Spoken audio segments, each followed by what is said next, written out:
se passe? Mon chien n'est pas sociable. Est-ce que ton chien n'est pas sociable avec les gens ou pas sociable avec les chiens? Pour moi, c'est un peu la même chose. On va le définir un peu de la même façon. Ce que ça veut dire, en fait, c'est qu'on va aller évaluer sur une échelle le niveau de sociabilité de ton chien. Okay? Donc, d'un côté, j'ai un chien extrêmement sociable. De l'autre côté, j'ai un chien qui a énormément de doutes à sa survie, qui fait en sorte qu'il n'aime pas les gens et que là, à ce moment-là, il se retrouve dans une situation où est-ce que, pour lui, les gens est source de danger. Donc, super sociable, source de danger de l'autre côté. Et là, là-dedans, ben, j'ai une ligne qui se diffère là-dedans comme ça et mon chien va se situer là-dedans. Qu'est-ce que ça veut dire? Ça veut dire que mon chien est à 0. Un chien qui est à 0, c'est un chien qui n'est pas sociable, nécessairement, mais qui n'a pas peur des gens, donc qui est neutre. Ça, c'est, on en voit très peu des chiens comme ça, qui très rarement. Souvent, les chiens sont tout le temps un petit peu plus sociables. Après ça, on tombe à 2, 3, 4, 5, 6, 7, 8, 9, 10. Le chien est hyper sociable. On voit ça beaucoup chez les Golden, on voit ça chez les Labradors. Là, attention, si votre chien est super sociable, arrêtez de le socialiser. Il n'en a pas besoin, il est déjà trop sociable. Sachez que si vous mettez votre chien dans les deux extrêmes, vous perdez votre relation au centre. OK? Ça aussi, c'est important. Si votre chien est trop sociable, bien, des fois, à ce moment-là, l'aspect, en fait, de vouloir créer une relation avec vous, de vouloir garder l'obéissance, ça va être difficile. OK? Ce qu'on doit savoir, c'est que dans les deux niveaux, ces deux petits éléments déclencheurs-là, selon le niveau, va faire en sorte que l'obéissance va être plus difficile.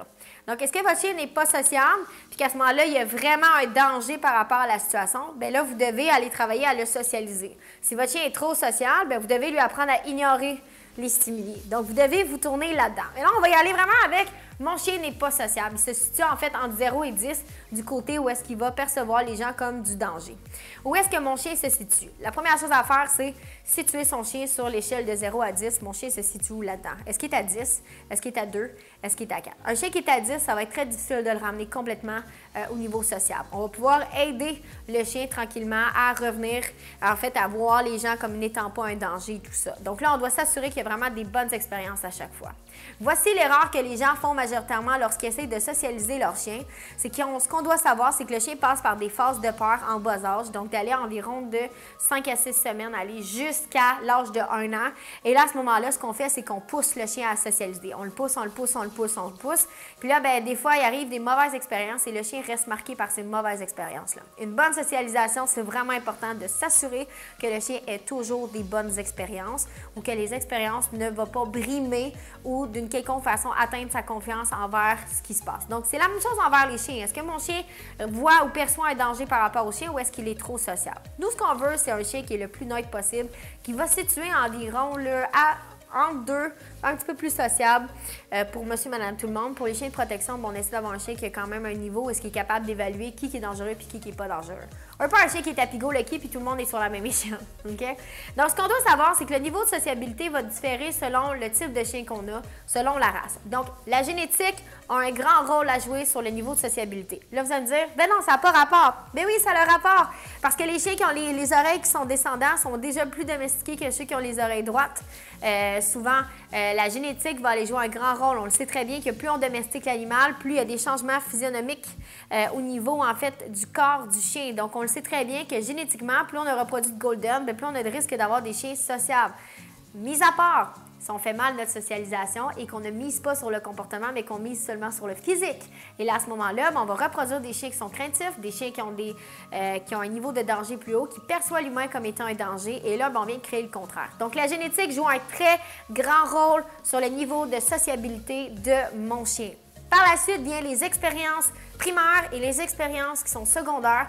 Les expériences primaires, c'est toute la socialisation dans le bas âge, c'est-à-dire qui se trouve à la maternité et à ce moment-là, toutes les interactions, l'imprégnation et tout ça envers les autres chiots de la main. Donc, si le chien est tout seul, qui est habitué d'avoir été élevé tout seul, il n'a pas été élevé à partager des trucs, bien ça aussi, au niveau de la maternité, ça va paraître, versus un chien qui a 12 chiots, bien là, à ce moment-là, la compétition est toujours plus haute. Donc, il peut percevoir les autres comme ayant plus de compétition. Donc, ce que ça dit, c'est que la génétique joue un grand rôle, mais qu'en plus, bien, la socialisation primaire, donc le niveau, au niveau de la maternité, l'éleveur a un grand rôle à jouer au niveau de la sociabilité de mon chien. Ensuite va venir le niveau, en fait, de l'expérience au niveau, en fait, plus adulte. Donc, à ce moment-là, lorsque le chien est adulte, il n'est pas arrivé quelque chose et ses expériences, qu'est-ce qu'il a gagné au travers de ça. Donc, on y va à ce moment-là avec la socialisation secondaire qui est encore autant importante. Et là, on tombe dans des phases de peur et c'est là que ça devient un peu plus complexe. Ensuite, on y va avec les expériences secondaires. Donc, qu'est-ce qui se passe lorsque mon chien grandit au travers de ses expériences? C'est exactement là que ça devient difficile parce que souvent, c'est là qu'il arrive des situations problématiques, comme par exemple, mon chien se fait charger dans la rue par un autre chien. Comme par exemple, j'amène mon chien au parc à chien puis il se fait rentrer dedans. Ce qu'on doit savoir, c'est que le chien va lancer des signaux très clairs auparavant, puis si l'autre chien ne l'écoute pas. De là, l'importance d'avoir un entourage super cool pour le chien si on veut vraiment avoir un chien qui est sociable et non pas le laisser aller dans la gueule du loup dans des situations où est-ce que ça pourrait justement laisser une mauvaise interprétation de la situation. Souvent, en fait, ce qu'on oublie, c'est que le chien est un animal à part entière. C'est un des premiers animaux, en fait, qui vit dans nos maisons, qui vit en temps plein avec nous. Et donc, à ce moment-là, c'est sûr que les expériences, ça devient difficile de toutes les contrôler. Par contre, il ne faut pas oublier qu'au centre de cette petite boule de poils-là, ça reste un animal qui, pour survivre, va percevoir les choses d'emblée, habituellement, avec un doute et par la suite, va prendre confiance, plutôt que l'inverse. Tu as des chiens plus confiants que d'autres, évidemment. Donc, on n'oublie pas là, que le niveau de sociabilité va vraiment faire la différence entre une bonne génétique, s'assurer en fait que le chien a la génétique qui va avec. Donc, on n'a pas reproduit des chiens qui sont craintifs. Donc, si vous n'avez pas de chien encore, attention à l'éleveur. Ensuite de ça, on y va avec les expériences primaires. Donc, tout ce qui est les nouveaux touchés, tout ça. Donc, de l'habituer. Et ensuite, avec les expériences secondaires qui vont vraiment aller concrétiser la socialisation, qui va aller concrétiser l'expérience du chien. Donc, si par exemple, il y a une mauvaise expérience à la maternité parce que l'éleveur il est trop brusque ou que les enfants vont jouer avec le chien puis que finalement, le toucher est négatif, par exemple, et que par la suite, il arrive dans une situation avec une famille, puis que les chiens sont trop brusques, je vous laisse imaginer qu'est-ce que le chien perçoit des enfants à ce moment-là, c'est que les enfants sont désagréables et non pas positifs. Donc, soyez prudents, parce que oui, ça a un grand niveau.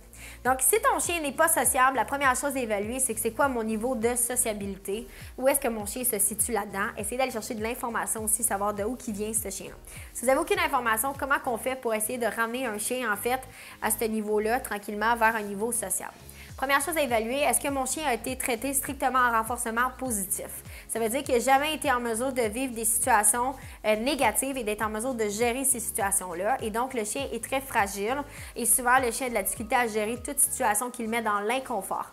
Donc, si c'est ça le cas, vous devez travailler des situations inconfortables tranquillement pour amener le chien à bien gérer l'inconfort pour que par la suite, parce qu'évidemment, resocialiser, désensibiliser un chien, c'est de l'inconfort. Il doit être en mesure de gérer ça.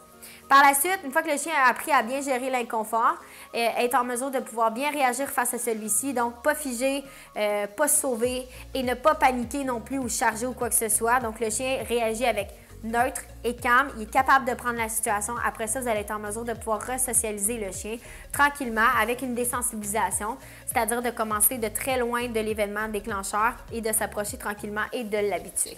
Un truc encore là super simple, c'est de travailler le couche relax et de l'amener tranquillement à ne pas réagir face aux situations et de simplement l'habituer à la situation. Il n'a pas de contact avec l'objet pour le moment, surtout si le chien est très loin dans l'espèce de niveau. Là, sur une échelle de 0 à 10 au niveau du doute, là, à ce moment-là, s'il est à 8, 9, il n'y a vraiment pas de contact.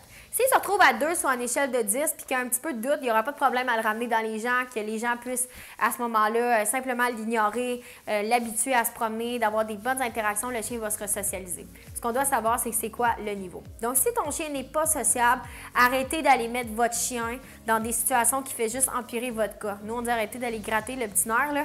Arrêtez d'aller gratter ça qui fait en sorte que finalement, ça fait juste empirer. Asseyez-vous, réfléchissez, mon chien se situe où? 0 à 10 au niveau sociable, 0 à 10 au niveau pas sociable. Donc, aujourd'hui, c'est ça qu'on parlait. Mon chien n'est pas sociable et que là, à ce moment-là, qu'est-ce que je dois faire pour le ramener, pour descendre mon échelle tranquillement? Il ne viendra jamais 100% sociable, ça, je ne vous mentirai pas, OK?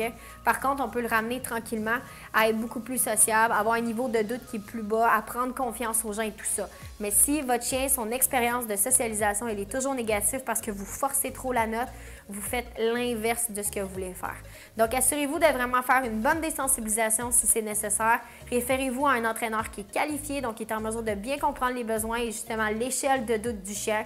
Donc, habituellement, tous les gens qui travaillent avec des chiens de protection, habituellement, ils ont quand même des vrais, là, les vrais qui ne font pas juste du civil, qui font peur aux chiens, là, mais des vrais gens qui travaillent en protection, habituellement, ils ont ce niveau-là d'expertise qui va être en mesure d'aller évaluer sur l'échelle de 0 à 10 c'est quoi et par la suite de resocialiser le chien. Donc, Pour vrai, si votre chien n'est pas sociable, arrêtez de forcer les gens à toucher à votre chien, puis arrêtez de forcer votre chien à créer le contact tout de suite. OK?